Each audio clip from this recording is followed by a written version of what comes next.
का स्नान करूंगी, परंतु मेरे साथ में थोड़ी सी परेशानी ये है कि मैं स्त्री हूँ, मैं नारी हूँ। बहुत अच्छे से सुनना मेरी माताओं, कई माताओं के मन में संशय होता है कि हम 1 महीने का व्रत धारण करते हैं और उस बीच में रजस्वला धर्म आ जाता है।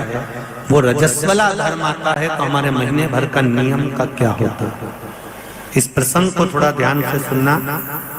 बार बार ये प्रसंग नहीं मिलेगा और पहले भी कथाओं में ये प्रसंग नहीं आया। इतने लोग आस्था पर सुन रहे हैं, जितने फेसबुक यूट्यूब पर सुन रहे हैं, इस प्रसंग को थोड़ा ध्यान से सुनना मेरी माता।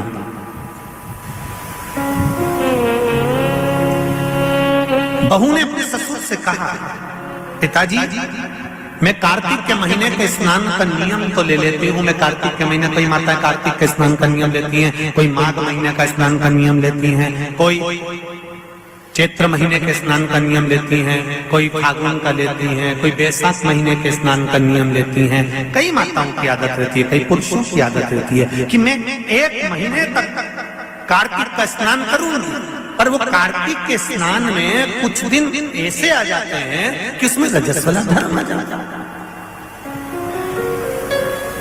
अब वो रजो धर्म आ गया, रजस्वला धर्म आ गया, तो उस बीच में उसका नियम पूरा हुआ कि नहीं हुआ? उस बीच में वो 5-7 दिन जो स्नान के लिए नहीं गई, पूजन नहीं करी, तुलसी को जल नहीं चढ़ाया, शालिग्राम जी का पूजन या ठाकुर जी का श्रृंगार नहीं कर पाई, तुलसा महारानी का गीत नहीं गा पाई, तुलसी जी का दीप नहीं लगा पाई, तो उसको कार्तिक के महीने का, क्योंकि ये रजस्वला धर्म तो प्रत्येक महीने आना, नारी के लिए रजो धर्म तो हर महीने प्राप्त होना, तो हर महीने अगर रजो धर्म आना है तो कार्तिक महीने का फिर नियम पूरा कैसे हुआ? फिर नारी का नियम कैसे पूरा होगा? फिर नारी तो फिर नियम टूट गया, नियम टूट गया तो उसको कोई फल नहीं मिला। तो बहू ने अपने ससुर से कहा, एक साहूकार से, साहूकार की बहू ने कहा, ससुर जी मेरे मन के संशय को मिटा दो, मैं कार्तिक का स्नान करना चाहती हूँ और उस कार्तिक के स्नान में सबसे बड़ी अगर विघ्नता आती है तो मेरे 7 दिन 5 दिन जो रजो धर्म के जाएंगे, वो रजो धर्म में मेरा नियम टूट जाएगा। उस नियम को पूरा कैसे किया जाए?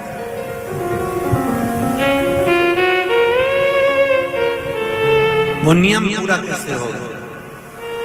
कार्तिक के महीने का स्नान करने वाले जरा ध्यान देंगे, चाहे बैसाख का स्नान करें, चाहे माघ का स्नान करें, मेरी माताओं का रजो धर्म 7 दिन 1 महीने के अंदर आ ही जाता, और आया तो नियम टूटा।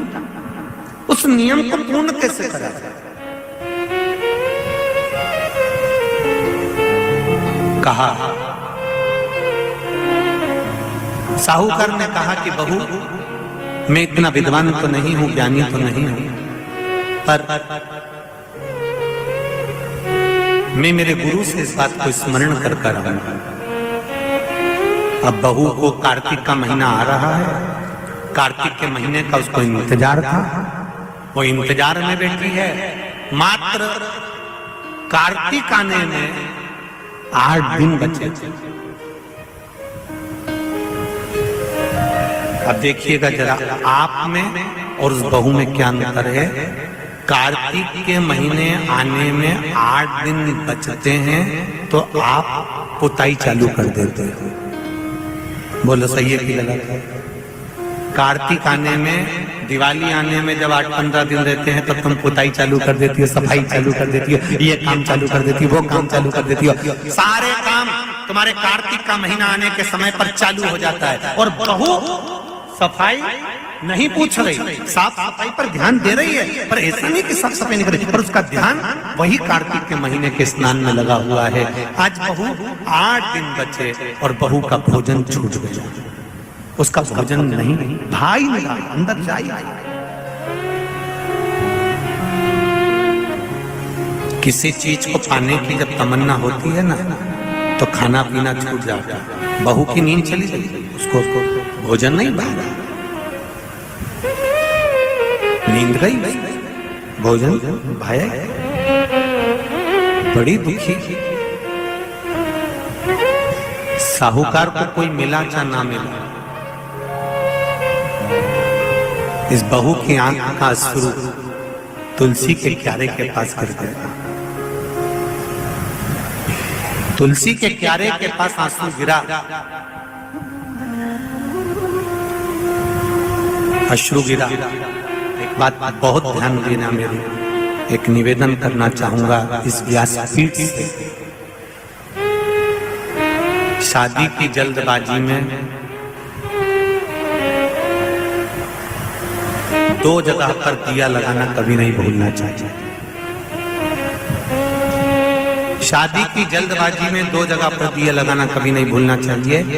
एक, कन्या विवाह कर जब अपने पिता के घर से जा रही हो तो तुलसी के क्यारे में दिए के अंदर फुल घी भरकर दिया लगाकर अवश्य जाना चाहिए, तो बाप के घर में लक्ष्मी की कमी नहीं आती है।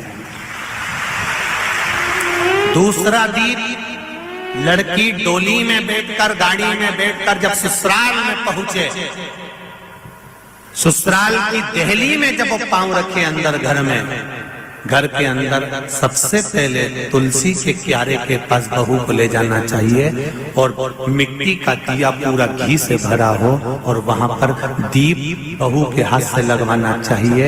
उसका कारण होता है ससुर के घर में कभी संपदा की कमी नहीं आती। ये 2 जगह घृत भरे हुए दीप की महत्वता कही गई है। और हम इतने विचित्र हैं कि महिला संगीत के चक्कर में, माता पूजन के चक्कर में, सारे फंक्शन के चक्कर में, मेहंदी और हल्दी के चक्कर में हम जब घर के भगवान को ही भूल जाते हैं तो दिया कौन याद करेगा? बोलो सही है कि गलत है? घर के भगवान को भूल जाते हैं महिला संगीत के चक्कर में। हम थोड़ा सा घर के चक्कर में भगवान को भूल जाते हैं कि हमारे यहाँ मेहंदी हो रही है, हमने भगवान को बिठाया मेहंदी में। हमारे यहाँ हल्दी का कार्यक्रम हो रहा है, भगवान को बिठाया हल्दी के कार्यक्रम। महिला संगीत में भगवान का सोफा लगाया तुमने, एक सिंहासन रखा भगवान का, तुम सब तो बैठे थे, भगवान के लिए भी एक जगह रखो कि भगवान मेरे घर का यहाँ बैठेगा, वो देखेगा, उसको बिठाओ।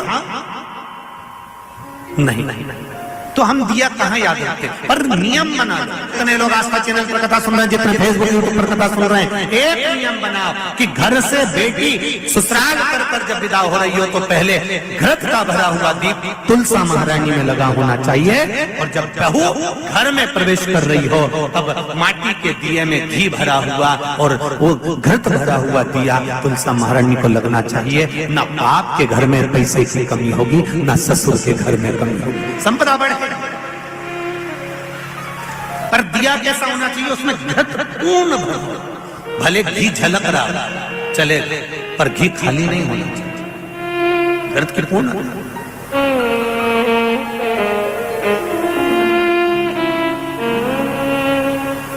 महाराज अब बहू की आंख का अश्रु झलका, तुलसा महारानी की कुछ कृपा, देवर्षि नारद ने एक साधु का रूप धारण कर, साधु का रूप धारण कर देवर्षि नारद जिस मार्ग से साहूकार जा रहा था उसी मार्ग पर एक वृक्ष के नीचे जाकर बैठ गए।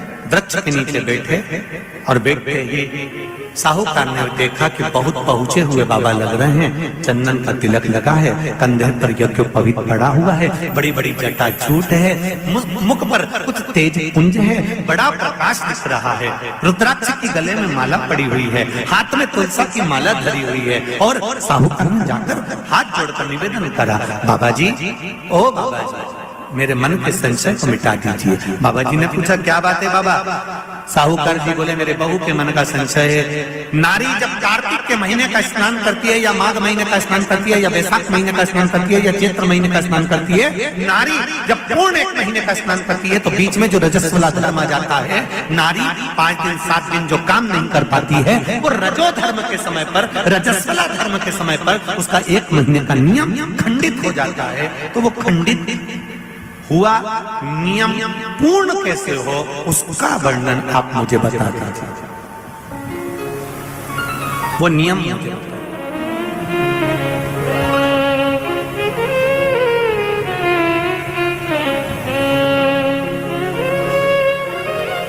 संत के रूप में बैठे हुए देवर्षि नारद, श्रीमन नारायण, श्रीमन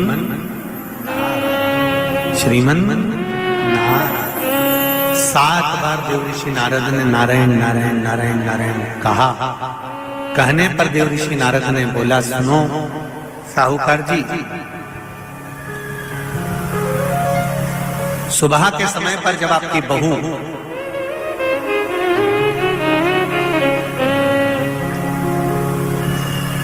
मंदिर की ओर जाए तो उसको इस मार्ग की ओर लेकर आना। मैं आपको ज्ञान उपदेश दूंगा और वो ज्ञान उपदेश आप बहू को श्रेष्ठ दे पाए ना दे पाए, वो बहू सम्मुख में बैठकर सुनेगी तो उसको प्राप्त होगा। ये देखो वही कथा आ गई। आप खाओगे आपका पेट भराएगा, आप सुनोगे आपका कल्याण होगा। बेटों बेटियों को लेकर आओ, बहुओं को लेकर आओ, बच्चों को लेकर आओ, उनके सुनने से उनका लाभ,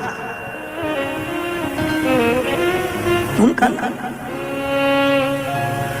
साहूकार घर गए, बहू से कहा, बेटा एक संत अपने गांव में आए हुए हैं और वृक्ष के नीचे बैठे हुए हैं, चलो आप चलकर उनसे अपने प्रश्न को कर लो।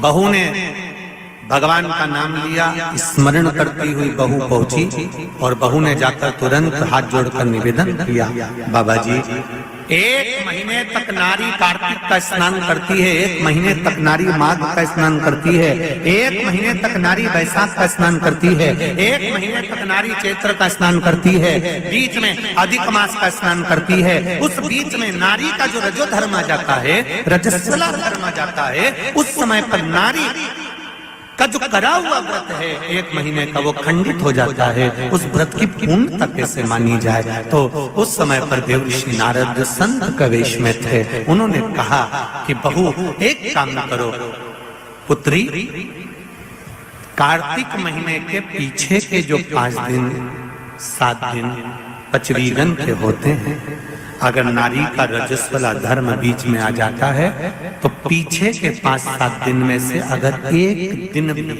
नारी ब्रह्म मुहूर्त का स्नान कर कर, सुबह का स्नान कर कर तुलसी में दीप प्रज्वलित कर देती है तो उसके बीच का जो खंडित भाग है वो समाप्त हो जाता है, उसे पूर्ण फल की प्राप्ति।